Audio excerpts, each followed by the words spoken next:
Olá, você que está acompanhando a programação aqui da Rede MLC. O programa de hoje vai dar o que falar.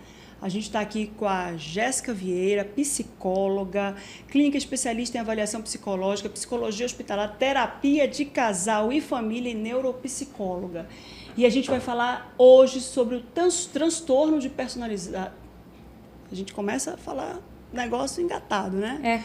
Vamos desengatar isso aqui. Transtorno de personalidade narcisista. Pronto, é isso. Aqui não tem edição, tá, minha gente? Vai assim mesmo. Então, é aquele transtorno onde aquela pessoa se acha o suprassumo, é uma alta autoestima, acha que faz grandes realizações, que merece todo o reconhecimento do mundo, e a gente vai saber quais são os sintomas, as causas e como é difícil lidar com pessoas assim, principalmente quando essas pessoas são da família. Quando é marido, mulher, pode ainda optar por tentar o tratamento e manda embora. Mas quando não é, a gente não tem como deixar de ser irmão, deixar de ser filha ou deixar de ser mãe. Tudo bem, Jéssica? Tudo ótimo, tá com saudade. Oxi. Saudade, a gente trabalhava. A gente, quando eu fazia o Agora a Jéssica Vivia lá, a gente vivia se beijando, se agarrando. Tá sempre, tudo toda bem? semana. Toda semana tu ia lá, né, Jéssica? Toda semana. E a Jéssica tem um trabalho duro, árduo, ela trabalha em um hospital, então ela lida muito com gente suicida, é muito problemático verdade. assim, Nossa, né, Jéssica? Com certeza. Tem o consultório. Tem né? consultório. Agora com atendimento online. Nossa, abrimos fronteiras, né? E está indo para São Paulo, depois eu vou deixar para você as dicas aí para poder fazer atendimento online, porque a Jéssica é aquela pessoa que te atende pelo telefone e resolve todos os teus problemas e fica tudo certo. Às vezes é melhor do que você se deslocar e ir para o consultório. Nossa, com certeza. Vamos falar sobre isso. Jéssica, a gente vai falar hoje sobre o transtorno de personalidade narcisista. O que é o narcisismo? Narcisismo, ele é aquele sentimento de grandiosidade, a sensação de grandiosidade. Ele é um transtorno de personalidade grandiosa. Então, a pessoa ela tem a sensação de que ela pode muito, de que ela é muito, ela sente aquilo e ela quer que todos percebam, ela vai em busca daquilo dali. Então, eu digo que o narcisista ele não se relaciona, ele faz vítimas. Eu sempre falo isso. Porque, infelizmente, a pessoa que está com o narcisista, ela deixa de estar consigo mesma.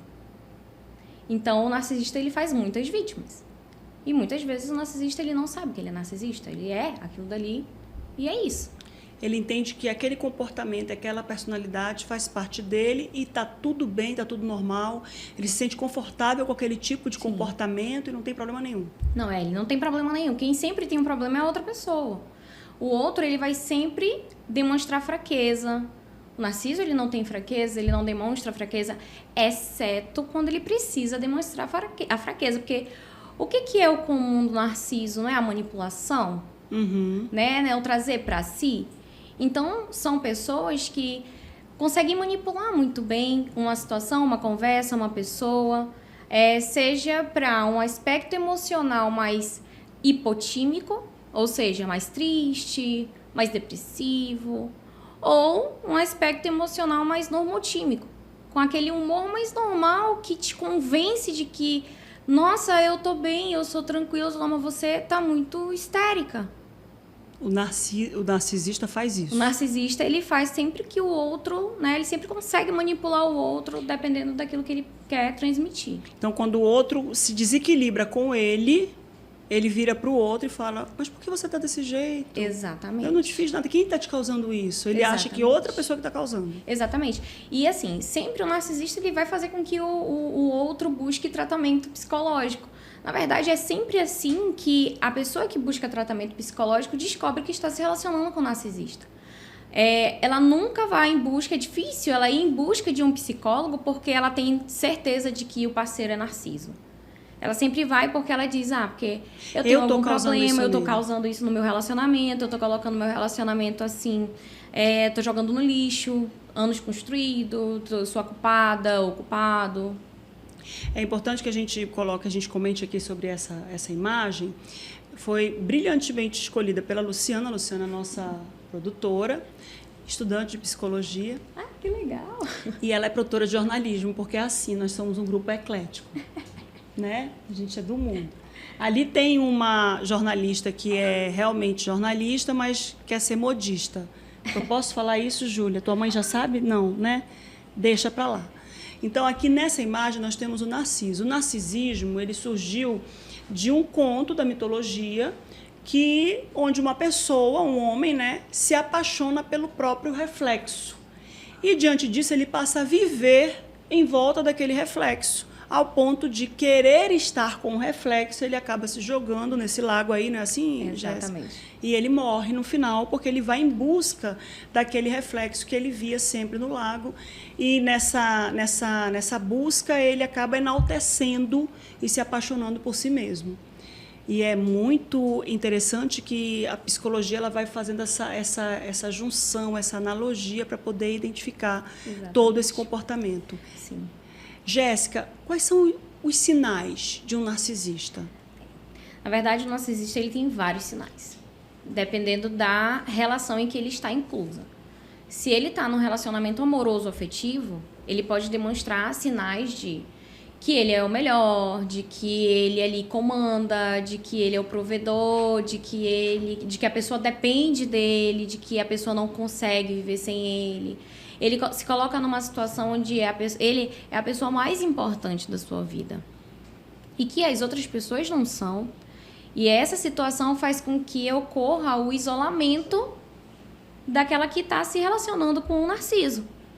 Por quê? Porque ela acaba se afastando de todas as suas relações, porque acaba que ela é a pessoa, né, que tá já com o amor da vida dela, e aí ela não liga mais pra ninguém, a pessoa que ela mais ama é ele, e ele faz com que ela veja isso. O narcisista, ele se vitimiza? Completamente, quando precisa. Sempre quando precisa.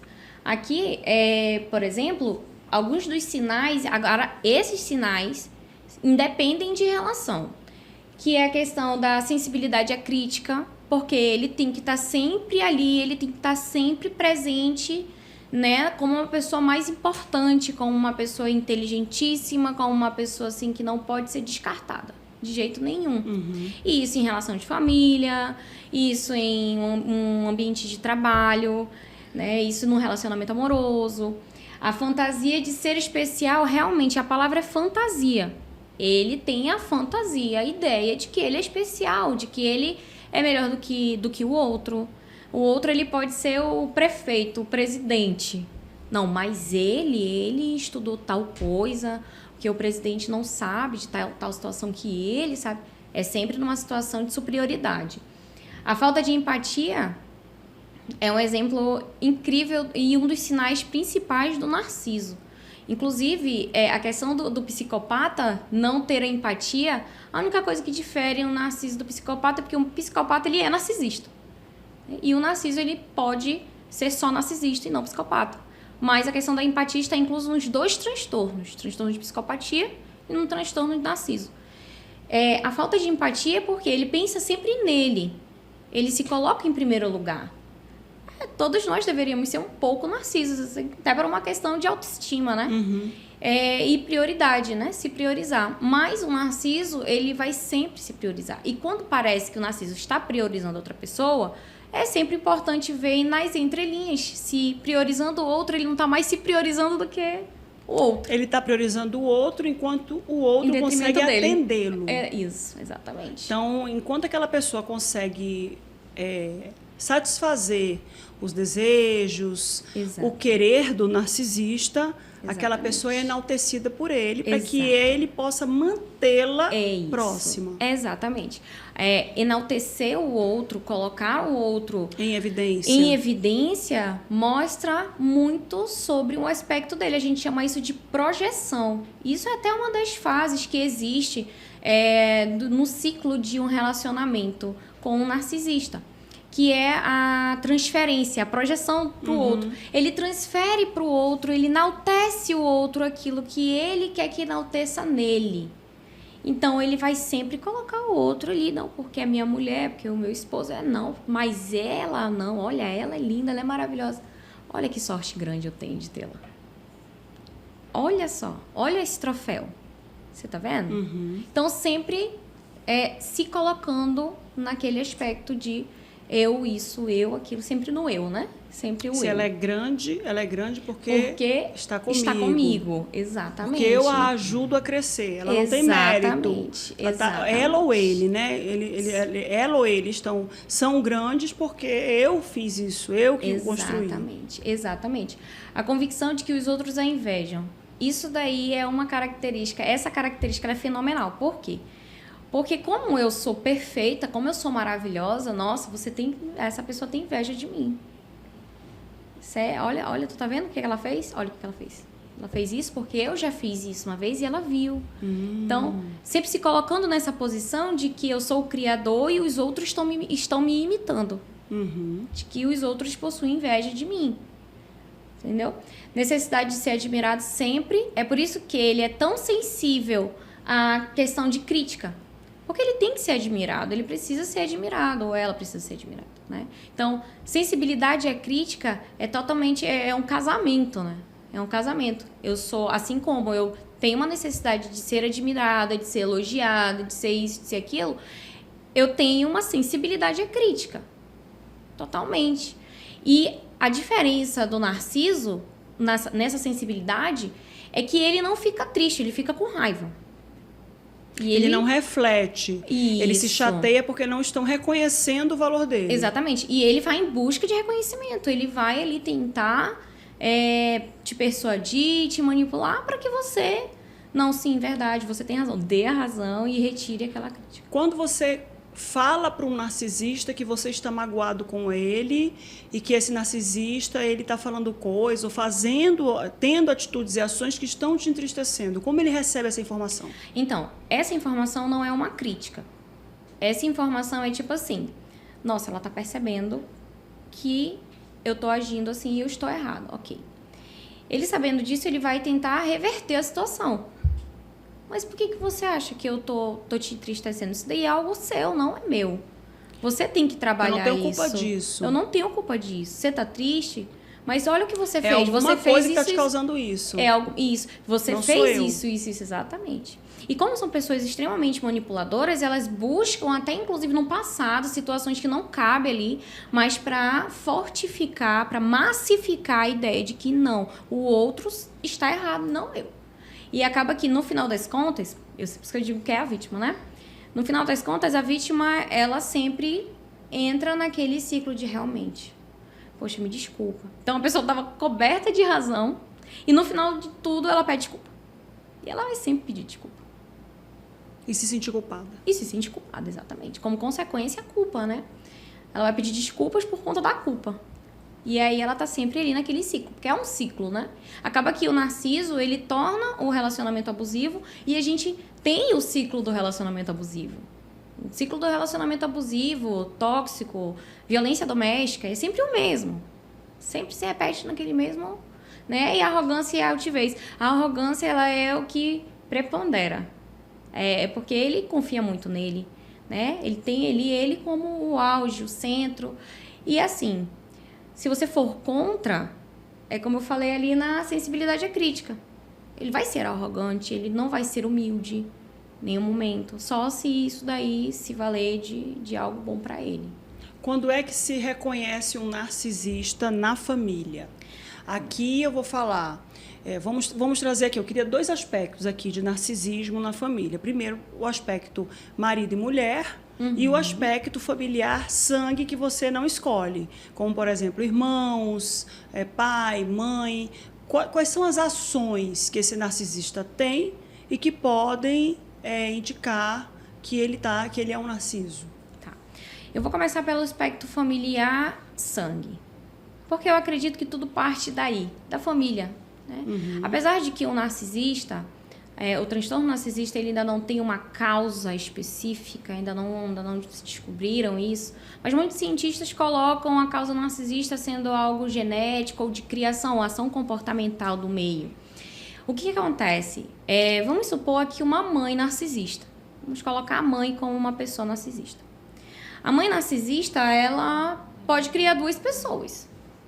Ela pode criar o traumatizado, que é aquela pessoa extremamente sensível, aquela pessoa extremamente medrosa, insegura, dependente emocional, achando que não consegue fazer as coisas boas, que não consegue ser bom porque sempre foi criticado pela mãe narcisista. É chamado de ovelha negra. Exatamente. E a mãe narcisa, ela pode também criar um narciso. Uma pessoa idêntica a ela. Numa versão piorada, né? Porque daí a gente passa de geração em geração. Aperfeiçoa, exatamente. Aperfeiçoa o transtorno, né? Aperfeiçoa o transtorno. E aí, a mãe narcisista, ela vai sempre o quê? Projetar, que o narcisista, ele projeta, ele transfere para o outro aquilo que é dele. Né? Então, ele vai sempre projetar aquilo que ele precisa. Para o filho, então, nossa. Então, aquela criança, ela vai crescer naquela situação. Olha, é um exemplo de mãe narcisista. Não, mas o meu filho, ele é muito inteligente. Aí, me expôs aqui o Juninho. O Juninho é muito inteligente, mas o Juninho não me dá trabalho. Não, o Juninho só tira nota, mas nem me preocupo com o Juninho, ele só tira nota boa. E o Juninho aqui do lado. O Juninho está ouvindo aquilo. Então, o Juninho, ele já vai saber que ele não pode errar. Que ele é um exemplo. Uhum. Aí, o Juninho, ele vai demonstrar muita ansiedade ao errar. E ele pode agir de duas maneiras. Ou ele fala, né? Ou ele se isola. E a maioria dos Juninhos, das Mariazinhas, se isolam. Com medo. Aí começam a mentir, porque sente o medo, o receio, né? Da consequência. São pessoas de consequências duríssimas.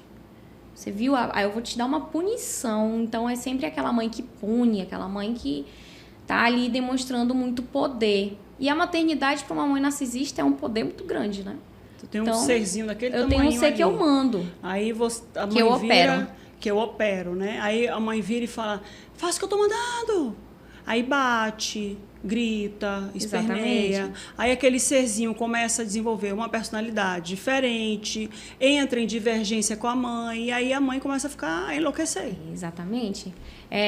Ou quando tem uma criança que é mais pacífica, que é mais retraída, e ela entra no ciclo do abuso. E aí é aquela personalidade desenvolvida mais dependente emocional, mais insegura, né? Com uma autoestima baixa. Num relacionamento mãe com filhos, onde a mãe ela reconhece em um dos filhos ela espelha no filho tudo aquilo que ela quer ser ou que ela deseja ser, e o outro não responde com essa atitude positiva, são a mesma família. Né? Dois irmãos. E aí, como é que fica a construção emocional dessa mãe com relação a esses dois, não digo paralelos, assim, eu acho que opostos, né? Essas duas personalidades opostas. Um dos filhos fez tudo como ela queria, como ela desejava, como ela sonhou, e o outro não reagiu da mesma forma. O que acontece nessa família? O que ocorre? Além da disfunção familiar, ocorre o descarte. O narcisista, ele tem um poder de descarte muito grande.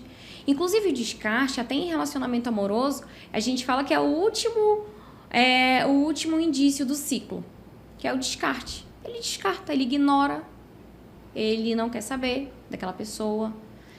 Aquilo dali também como uma forma de punição, mas também manipulação. Olha o que você perdeu. Exato. Olha o que você perdeu. E aquele que não é contra aquela mãe, aquele que tem uma personalidade mais parecida, ele é exaltado. Ele é colocado em evidência na família, ele é colocado como... Não, olha, esse aqui, meu filho, ele é mais parecido comigo. Olha, ela parece muito comigo. Puxou pra mim. Puxou pra mim, né? Olha a minha personalidade aqui, olha como é que eu sou. Puxou pra mim. Ah, mas a fulana, nossa, a fulana totalmente, dá nossa, dá muito trabalho. É uma pessoa assim, nossa, sabe? E ela desmerece, ela diz palavras que fazem com que diminuam aquele outro filho? Sim, ela sempre vai buscar diminuir aquele ser, aquele outro filho. Ela vai sempre buscar esse lugar para colocá-lo nesse lugar, porque esse é o lugar dele. Ele não concorda comigo, então ele vai ficar naquele lugar e sempre o lugar é um lugar minimizado, né? E no casamento? Aí, no casamento, aí é uma bomba, né? O casamento, quando a gente começa a se relacionar com o narciso, ocorre o Bomb Love. Tava até te contando do Bomb Love, né? O Bomb Love é a primeira fase, eu chamo assim, primeira fase do narcisista. Ele é uma pessoa amorosa, uma pessoa gentil, uma pessoa... Nossa, é o amor da tua vida. Vai fazer tudo o que você quer, ele vai te entregar, ele adivinha o que você quer. Ai, nossa, Márcia, você gosta desse tipo de música? Márcia, eu também. Nossa, você tá vendo, Márcia? Nós somos almas gêmeas. Nós somos almas gêmeas. Então, o narcisista, ele vai estar sempre nessa posição. Ele não gosta da mesma música. Não, ele não suporta. Ele não suporta a mesma comida, o mesmo programa, mas ele vai passar a gostar. Ele vai passar a gostar, porque ele precisa passar a gostar, né? São pessoas adaptáveis ao que convém a elas, né? Extremamente flexíveis, extremamente maleáveis, mas com aquilo que as competem. Sempre com aquilo que as competem. Então, o início de um relacionamento com o Narciso é inesquecível. Ele é marcante, ele é incrível, ele é... Intenso. Intenso é o sobrenome do Narciso, né? Ali no início do relacionamento. Ele é intenso demais, ele é maravilhoso, ele é incrível. Ele te leva para lugares, assim, extraordinários. Ele concorda com tudo que você diz, ele te enaltece. Ou seja, ele tá o quê? Massificando um amor. Ele tá trazendo, ele tá pegando aquilo dali que você sempre quis sentir, né? E ele tá ali, manipulando. O segundo ciclo com o narcisista, depois dessa primeira parte e tudo mais, entra um pouco junto, é a questão da projeção, da transferência. Ele vai o quê? Te enaltecer. E quando uma pessoa é enaltecida no relacionamento, ela começa a contar do passado dela. Ele vai colhendo essas informações. Na primeira briga, ele joga tudo na cara. Nossa, sempre. Cara, narcisista o narcisista, ele fica fazendo planos na cabeça. É inconsciente, porque o narcisista não acha que tem um problema. Exatamente. Mas ele guarda aquilo. Na primeira confusão, ele fala: você fez, você não pensa que eu não fiz, você fez isso. Você lembra naquela história que você me contou com o seu ex? Exato. Você percebe como você está repetindo isso? Isso é um problema seu. Você está repetindo sempre. Olha o que você está fazendo no nosso relacionamento. Você vai querer que a gente termine? Então, é uma manipulação muito velada. A pessoa ela precisa ter muita... Precisa ter autoconhecimento. Ela precisa ter autoconhecimento. E primeiro de tudo, é o autoconhecimento. Para saber, não, isso não é meu, isso não é culpa minha. Não é culpa minha. Ele ou ela, eu me né? conheço, exatamente. O autoconhecimento, ela é a chave. Eu costumo dizer que todo tipo de relacionamento, da forma abusiva que ele seja, existe uma chave. É a mesma chave que abre a porta. É a chave do autoconhecimento. Você precisa se conhecer. Você precisa saber quem você é, você precisa saber da sua história, você precisa saber aquilo que você busca, você precisa saber quais são as suas conquistas. Porque se você não sabe, se você é uma pessoa insegura, se você é uma pessoa que não detém o conhecimento do seu eu interior, você vai uma outra pessoa vai te convencer de que você não fez aquilo tudo por você. Não. Exatamente, qualquer uma. E aí eu sempre falo que todo transtorno tem um casamento perfeito, né? Um casamento destruído, mas é o casamento perfeito, né, na psicologia. E o casamento perfeito, por exemplo, com o Narciso, é a pessoa dependente emocional. A pessoa dependente emocional... Que se coloca e fica no lugar onde ele está colocando. Exatamente. Onde o Narciso coloca, no quadradinho, lá no cantinho do quadrado. Exatamente, porque o que o dependente emocional quer? Segurança. O que o Narciso te proporciona? Uma pseudo-segurança. E se você é uma pessoa dependente emocional, automaticamente você está ali seguro. Nossa, mas não, se eu não ficar com essa pessoa, ninguém mais me ama. Porque ela já passou pelos outros ciclos, né? Uhum. Passou pelos outros ciclos. Já passou pelo Bomb Love, já passou pela transferência, pela projeção, né? Já passou pelo auge daquela situação ali e agora não. Nossa, vem a questão do isolamento, né? Tem uma fase que é a fase do isolamento. A fase do isolamento, o que acontece dentro do relacionamento? O Narciso, ele faz com que a pessoa entenda que, nossa, eu sou a pessoa que mais te ama, eu sou a tua família. A tua mãe, tu percebe a tua mãe? Ela gosta mais dos teus irmãos. Ela prioriza tanto teus irmãos. Olha o que a tua mãe fez pelos teus irmãos, que não fez por você. Olha só, tua mãe faz pela amiga dela. Teu pai fez pelo amigo dele. Mas quando tu pediu tal coisa, teu pai não fez, tua mãe não fez. Então, assim, você começa a perceber a sua amiga. Olha, a sua amiga, nossa, você percebe como a sua amiga é falsa com você? São essas manipulações. Ele fica botando todos os problemas nas outras pessoas para que aquela pessoa se isole. Isso, e viva só com ele. E viva só com ele. Exato. Não divida a atenção. Exatamente, não divida a atenção. Esse é o objetivo, não dividir a atenção. Porque não dividindo a atenção e isolando aquela pessoa, automaticamente você, o quê? A pessoa mais importante na vida daquele ser. Então, aquela pessoa vai me exaltar, ela vai dizer que ela não vive sem mim. Vai viver pra mim. Vai viver pra mim, por mim. Então, assim, é inconsciente. Por isso que é um transtorno, né? Aquela pessoa precisa ser diagnosticada. Então, ela vai agir daquela maneira. Então, ela vai isolar aquela pessoa. Isolando aquela pessoa, e se for um dependente emocional, ele isola muito rápido. Porque aí ela vai pra vida dela e ela vai começar... Nossa, fulaninha tá falando meio estranho comigo. Porque tudo na nossa mente vai é o que criando é uma semente. paranoia. Vai criando, vai começando a associar coisas ditas em casa, na rua. Vai começando a ser... Ela vai sendo colocada ali, vai enchendo, né? Vai enchendo, aí ela vai começar a ver associações em todos os lugares que ela tá. E aí ela vai falando, olha, fulano tem razão, fulana tem razão. Gente, é isso mesmo? Aí ela vai, realmente, eu tenho que viver minha vida só com ela, só com ele. É mais ou menos assim. Quais são os tipos de narcisismo? Existe narcisista? Todo narcisista é igual? Não tem vários tipos de narcisistas, né? Tem aqueles mais velados, tem aqueles que não demonstram tanto, tem aqueles que são mais assim, arrogantes, mais realmente... Tem aqueles narcisistas mais introspectivos, mas tudo é narciso.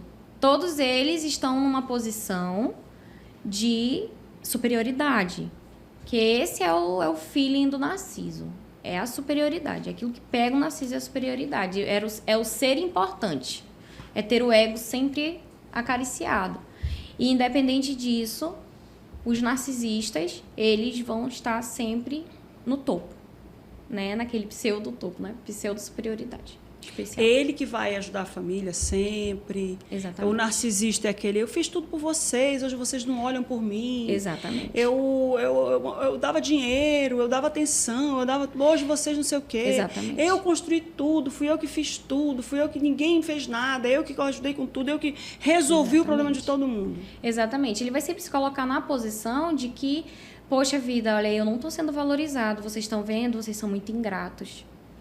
Aí ele vai começar a se vitimizar.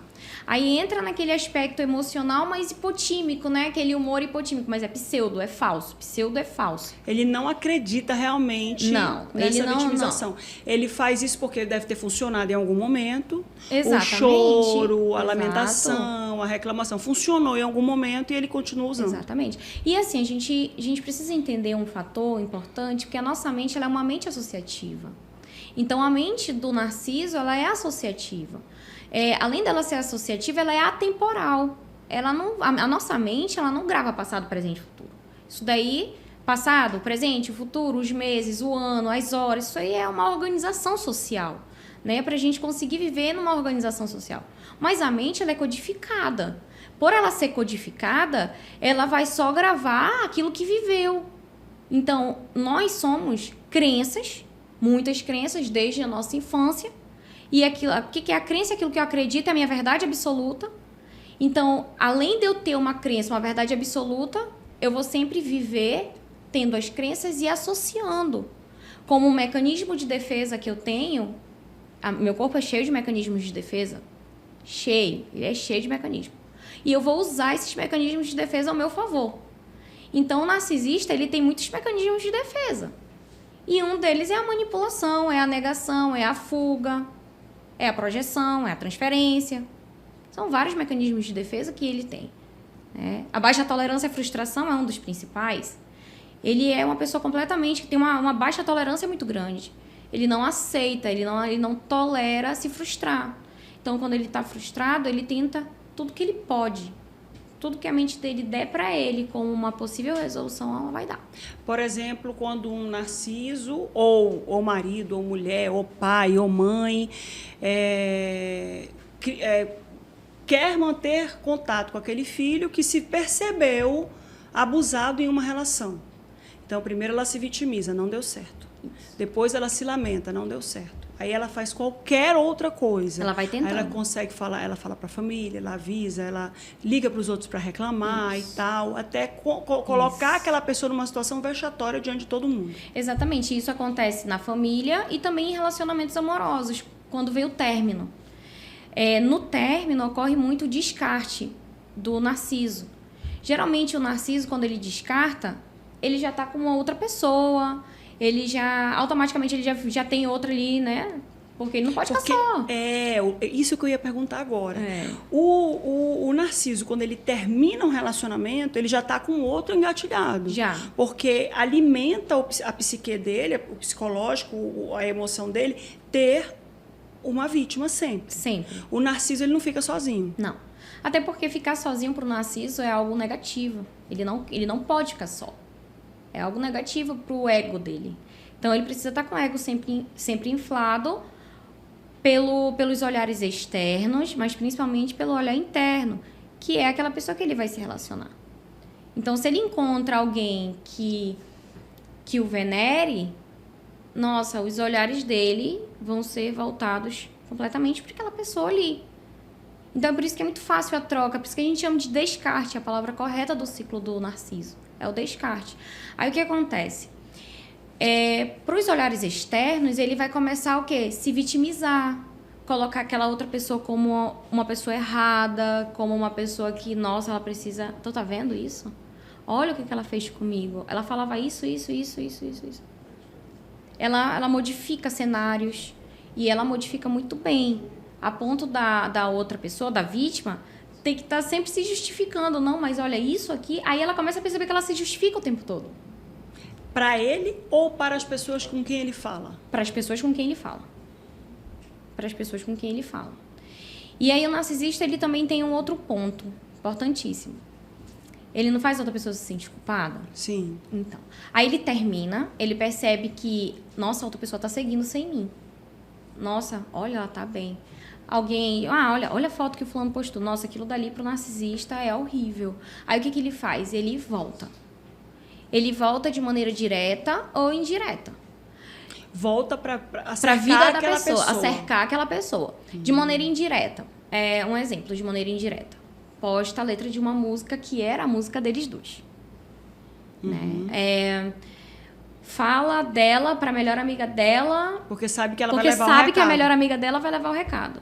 São maneiras indiretas de se fazer presente. De maneira direta. Ele entra em contato mesmo. Olha, realmente você estava certa naquilo. Não, eu vou mudar. Você é uma pessoa melhor. Você é o amor da minha vida. Eu vou fazer terapia. Eu vou fazer terapia. Ah, nossa, eu me arrependo de tudo que eu fiz. Eu me arrependo, eu vou fazer terapia. Nossa, fazer terapia. E faz a terapia, mas na verdade ele não acredita em momento nenhum que ele precisa da terapia. E manipula o terapeuta. Cara, isso é possível, Sim, gente. super. Eu já ouvi isso. Super possível. O terapeuta, ele não consegue identificar aquela personalidade, saber que ele está ali enganando. O bom terapeuta consegue. O bom psicólogo, ele consegue. Mas, por exemplo, né? O terapeuta iniciante é um pouco mais difícil. Por quê? Aonde é que você vai notar que o que aquela pessoa está falando é mentira? Então, o terapeuta, quando ele tem uma experiência a mais, ele vai o quê? Observar as contradições. Ele vai pegar a técnica do confronto. Geralmente, Márcia, o narcisista ele não volta para terapia quando ele percebe que ele não está conseguindo manipular. Por quê? Ele não gosta de ser confrontado. Então, quando o terapeuta começa, não, mas você já parou para pensar que você pode estar errado? Não, então. O terapeuta não fala isso. Não, o confronto ele vem muito... Por quê? Porque acaba que a outra pessoa tem que... Por que o psicólogo não vira para ele? Porque o psicólogo só dá as ferramentas. Exatamente. Por que o psicólogo... Menino, tu é narcisista, seu louco. Não para pode. de atormentar a mulher que passa na tua vida. Vai. Então, o narcisista... Como é que acontece? A gente faz assim, mais ou menos. Você percebe que naquela ocasião, você disse que ela fez isso, isso e isso. Você falou isso, isso e isso. Olha essa situação que você me trouxe aqui. Você está percebendo que ocorre a mesma situação, mas de uma maneira diferente? Por que naquela você agiu assim e nessa você está dando razão para ela? O que você acha que tem de semelhante entre esses dois comportamentos que você teve? Aí ele vai falar, né? Tico-teco, tico-teco. Aí ele vai tentar, né? Justificar, ele vai tentar ali usar tudo que ele tem como ferramenta. Aí a gente pega as ferramentas que ele trouxe e a gente joga. Essas suas ferramentas, isso daqui que você me falou agora, você acha realmente que isso daqui explica o seu comportamento? Será que o que não explica seu comportamento é o fato de você ter agido assim aqui com ela e aqui você ter agido diferente, mas porque você sempre quer ter razão? O que será? Por que será que você sempre quer ter razão? Vamos tentar identificar isso? Daí você não deixa brechas. E aí você vai lapidando aquela pessoa. Mas ele quer realmente mudança? O narcisista... O que leva o narcisista ao consultório? Ele nunca vai chegar no consultório falando, olha, eu vim aqui porque minha esposa me chama de narcisista. Não, ele não vai procurar por isso. Ele vai lá para falar mal do relacionamento. Ele vai colocar a esposa dele como uma pessoa muito ruim. Ele vai projetar comportamentos na esposa que são comportamentos dele. Então, cabe à expertise do profissional captar os comportamentos da esposa, captar os comportamentos dele e fazer a ligação entre eles. Acontece muito o que é necessário em algum determinado momento da terapia ocorrer aquela sessão da família, né? Quem que você é mais próximo? Minha esposa, eu só moro com a minha esposa e tal. Você chama a esposa numa das sessões para conversar em conjunto. Aí você percebe a dinâmica entre eles, o sentar, a posição no sofá, se existe ou não carinho, trocas afetivas. E se existe essa troca afetiva, é mais do lado dele, é mais do lado dela. Porque isso daí são características que a gente chama de microcomportamentos que te definem um pouco ali, né? Te limitam, é como se fosse um funilzinho, você joga um monte de coisa, aí tem um funil, aí você vai pegando exatamente aquilo que pode ser dela, aquilo que pode ser dele, através dessa questão da família junto, ali no set terapêutico. Você falou agora há pouco sobre o narcisismo no relacionamento mãe, pai e filhos. Uhum. E deu 2 exemplos, né? O caso dos genitores com os filhos, onde um filho é o dependente emocional e o outro pode espelhar o narcisismo.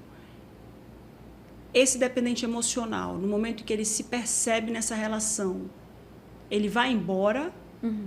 Ou o filho que vai embora é aquele filho que se percebeu, nossa, eu estou no meio de uma loucura, como é que faz para eu resolver isso aqui?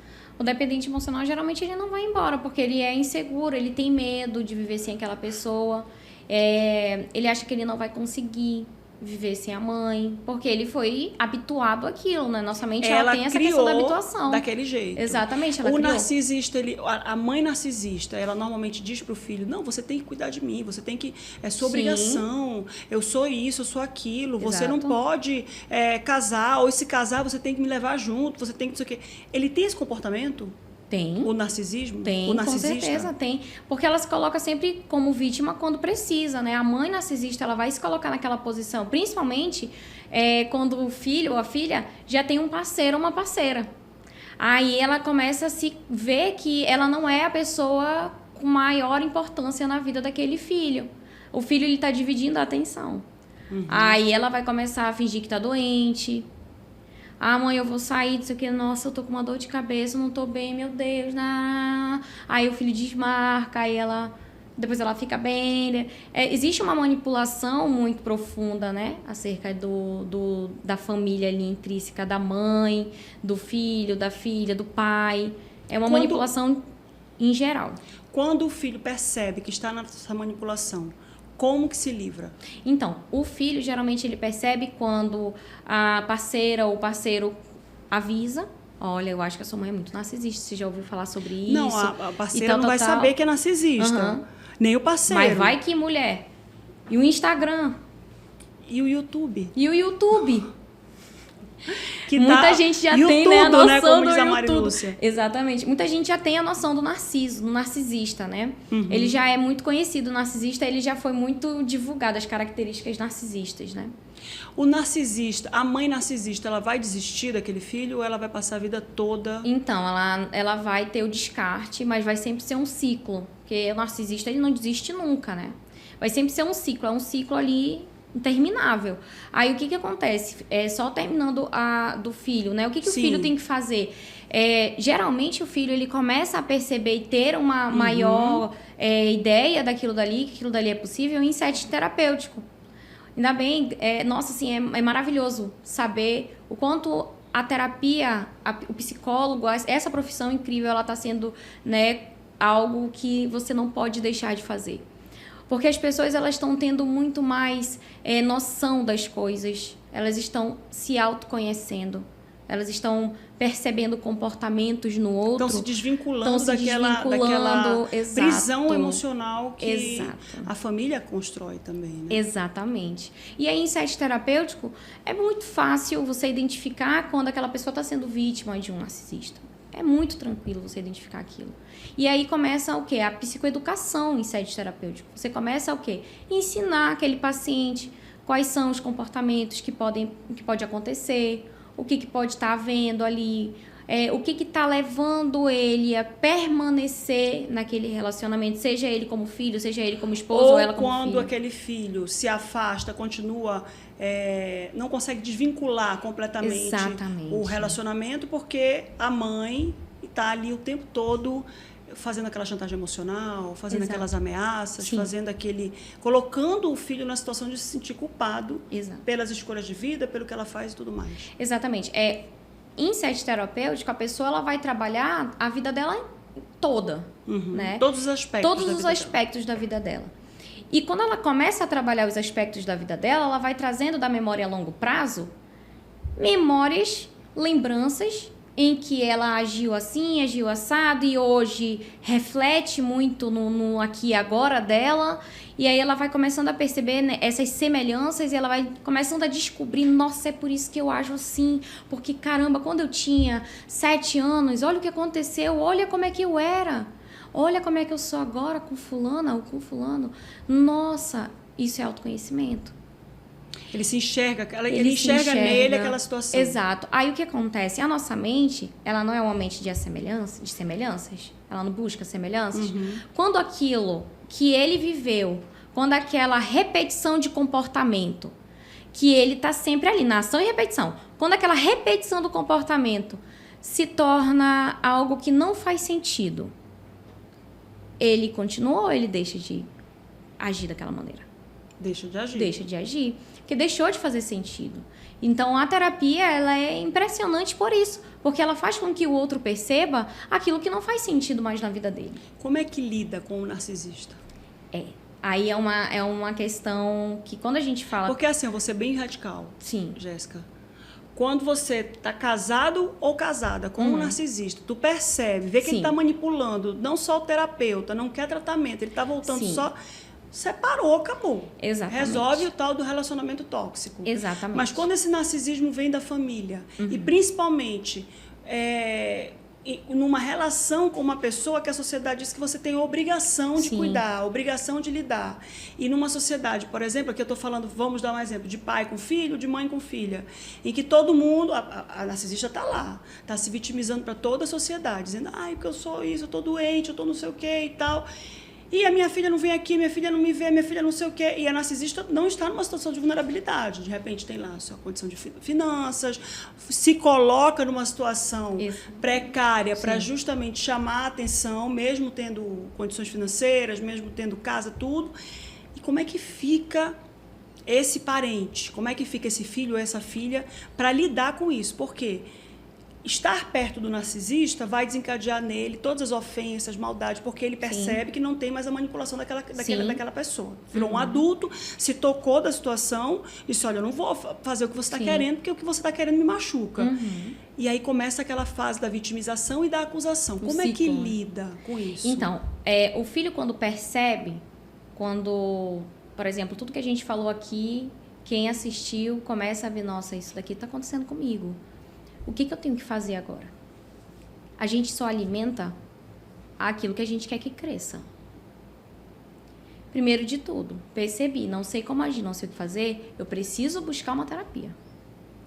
Para eu aprender a ter mecanismos que vão me auxiliar naquele momento. Mas eu digo primeiro de tudo, alimento.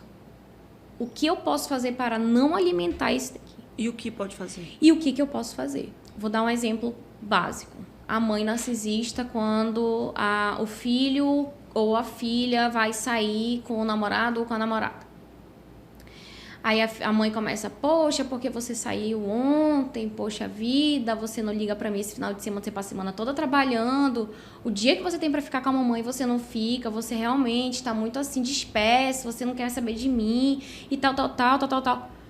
Qual é a sua verdade? O que aquela pessoa tá falando, que é a verdade daquela pessoa ou a sua verdade? Ah, Jéssica, a minha verdade. Então você tem que seguir a sua verdade. E eu sempre digo, a gente enquanto seres humanos, nós possuímos nossos deveres e as nossas obrigações, enquanto esposa, enquanto filha, enquanto marido, né? Uhum. Então, o que eu estou fazendo dentro das minhas obrigações e dos meus deveres enquanto filho? O que eu estou fazendo dos meus deveres e obrigações enquanto esposa, enquanto marido? E o que eu não estou fazendo? E o nome disso é autoconhecimento. Porque daí você sabe do seu limite, você sabe o que realmente você está fazendo, você entende exatamente aquilo dali. E ou você continua, ou você não continua, você se afasta. Basicamente, a gente precisa optar pelo lado do autoconhecimento. Entendi. Só um minutinho, por gentileza, eu queria fazer só um intervalo. Vocês estão ouvindo a campainha lá fora, minha gente? Tá? Vamos lá, vai alguém lá, porque pode ser, sei lá, uma encomenda, uma bolsa de dinheiro. Não, né? Nossa, eu posso ir lá, cara. Como é que se faz o diagnóstico de um narcisista quando o narcisista não quer ir para o tratamento? Então, ele precisa ir. Tudo que a gente está falando aqui Vamos dizer que os filhos busquem ajuda. Olha, a gente não aguenta mais, a nossa mãe não deixa a gente viver, não deixa a gente casar, não deixa a gente ter uma vida. E o que a gente faz com isso? Ela não quer ajuda, ela não quer tratamento, ela não quer nada. Como é que faz isso aí? Então, quem precisa de ajuda são os filhos. Cada um tem o poder de escolha. Né? Cada um tem o poder de escolha. Se eu tô aqui enquanto filho, não aguento mais, não sei o que fazer, a pessoa não quer, então faça você algo por você. O outro, ele precisa querer. Não tem como amarrar uma pessoa que tá boa, levar ela forçadamente no psiquiatra, no psicólogo, para ela acreditar que ela é narcisista. Não existe isso. Não tem como, não existe a possibilidade. Então, assim, às vezes, é muito raro, mas quando o narcisista aceita, porque ele percebe que todo mundo está se afastando dele, que ele está isolado, que tal, aí ele busca ajuda e consegue chegar nisso, aí ele, por livre, espontânea vontade, ele vai começar, né, na questão da TCC, terapia cognitivo-comportamental, buscar mecanismos de mudança comportamental. Adianta os filhos confrontarem uma mãe ou um pai narcisista? Digamos assim, você não está percebendo que você está falando coisas que não são verdadeiras, que você não fez tudo isso que você diz que fez, você não salvou a família toda, a família foi salva por você, pelo pai, você pelo tio, ou pelo irmão, pelo padrinho, sei lá o quê. Você não percebe que ninguém acredita que você... Porque eu que fiz tudo, eu que construir tudo. Adianta os filhos fazerem isso? Então, quando os filhos percebem que ocorre uma repetição, aí a gente começa a colocar essa repetição no processo comportamental já daquela pessoa. Porque nós somos ação e repetição o tempo inteiro. Sim. Então, quando isso entra nesse ciclo de ação e repetição, ação e repetição, ação e repetição, a gente começa a perceber que algo deveria ser mudado.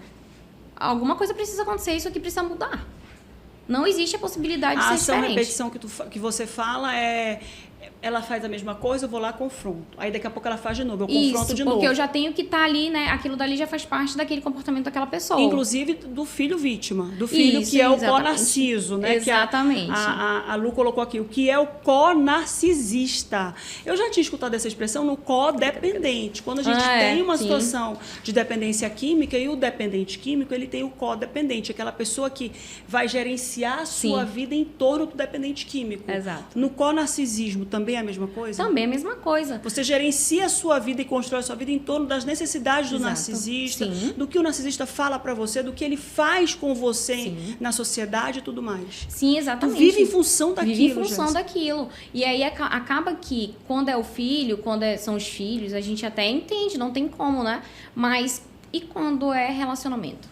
Quando é o filho, como assim a gente entende não tem como? Porque aquela pessoa, ela foi habituada com aquela mãe ou com aquele pai. Ela cresceu com aquilo dali, ela foi habituada ao comportamento daquele pai e daquela mãe. Então, ali, ele vai ter duas escolhas. Ou escolhas ou questão comportamental mesmo, de personalidade. Né? Então, ele vai agir de alguma maneira de acordo com aquilo que ele viveu, com aquela família, com aquela construção familiar. Ele vai sempre ver de acordo com aquela construção. E como é que sai disso? Então, somente por meio de terapia, a pessoa consegue se identificar nesse processo, se identificar nessa construção familiar.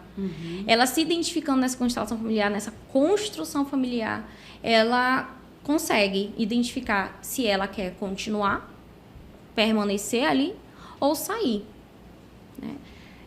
Psicoterapia, psicodinâmica, tratamento baseado na mentalização e terapia focada na transferência. Isso daí está tudo incluso na TCC, na terapia cognitivo-comportamental.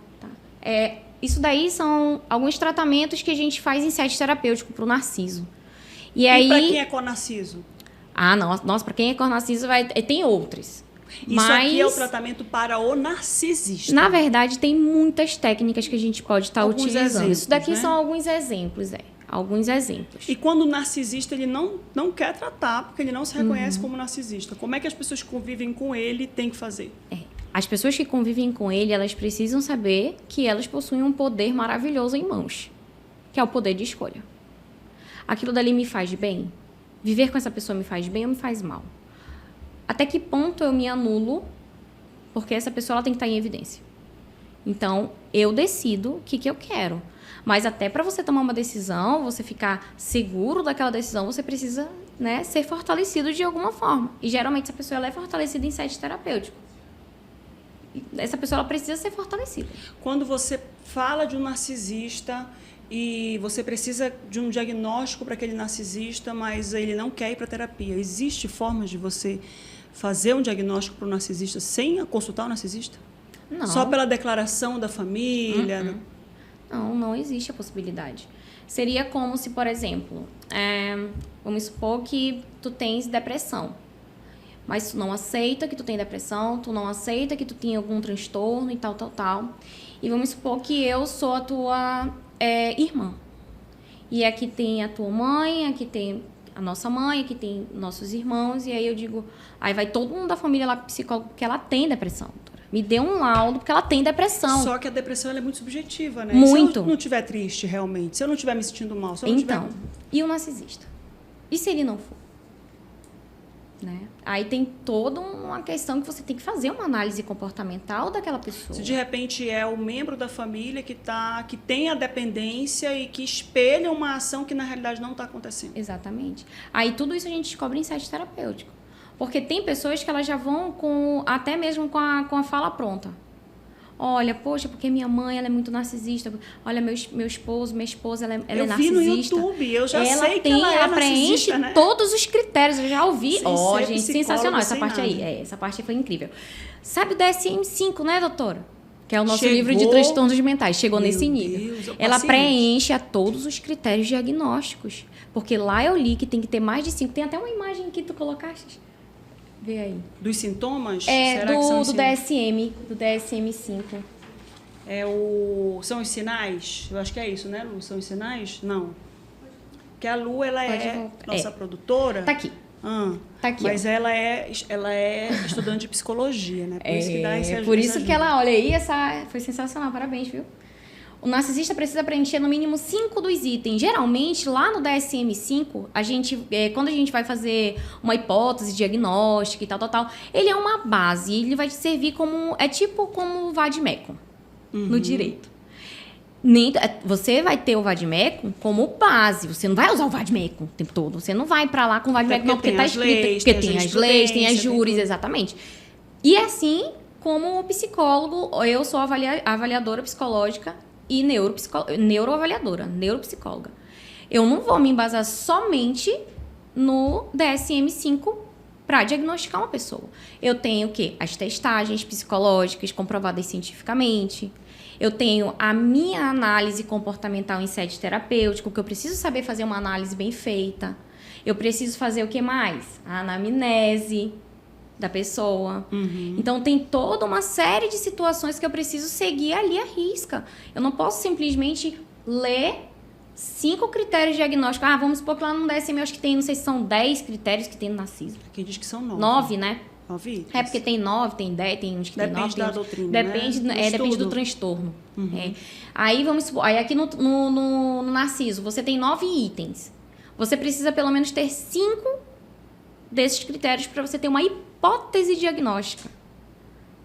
É uma hipótese ainda. Porque assim como o narciso, existe o histriônico, existe o psicopata, existe... E aí aí você nada num oceano. E aí, então, você vai só pegar esses critérios e você vai colocar aqui e você vai começar a confrontar esses critérios para saber se é aquilo ali mesmo. Aí você aplica teste, aí você faz análise comportamental, aí você vai ali nadar no mundo daquela pessoa. É um mundo, realmente. É um mundo. Se você tivesse que deixar agora aí um recado para quem, dentro do YouTube, do que já pesquisou, se sente emocionalmente dependente. Aqui eu estou falando tanto de filhos quanto de esposa, até porque é mais comum nos casamentos o homem ser o narcisista, né? Sim. E na família, quem é mais comum? É pai, mãe? Mãe, geralmente. Mãe, normalmente, é a narcisista. Mãe, então, pai também. Hoje em dia, a gente, como já está, né, muito... os pesquisadores os cientistas já colocaram que é um transtorno de personalidade que ele pode acometer muito a questão feminina também, a parte feminina. Qual é o conselho que você deixa aí para os familiares que convivem com o narcisista? Primeiro de tudo, eu sempre digo, Márcia, as pessoas precisam se conhecer. As pessoas precisam buscar o tratamento psicológico adequado. E você não vai buscar o tratamento psicológico adequado só porque você se sente mal na convivência daquela outra pessoa, mas pelo que você está sentindo, né? E aí, a partir do momento que você entende aquilo que você está sentindo, de onde aquilo dali veio, de onde aquilo dali partiu, o que acontece para você sentir aquilo, quais são os gatilhos que você tem, por que você tem aqueles gatilhos. Quando você começa a perceber isso, você começa a acessar o autoconhecimento. E buscar autoconhecimento não é você olhar no espelho e falar, eu prefiro a blusa verde do que a blusa laranja. Eu prefiro o sapato assim e o sapato assado. Não. Isso daí são preferências. Autoconhecimento é quando você sabe da sua história, você entende a sua história, você interpreta, você associa no teu aqui e agora toda a tua história e muitas coisas deixam de fazer sentido na tua vida e você não repete de uma maneira muito consciente. Isso sim é uma mudança genuína de comportamento.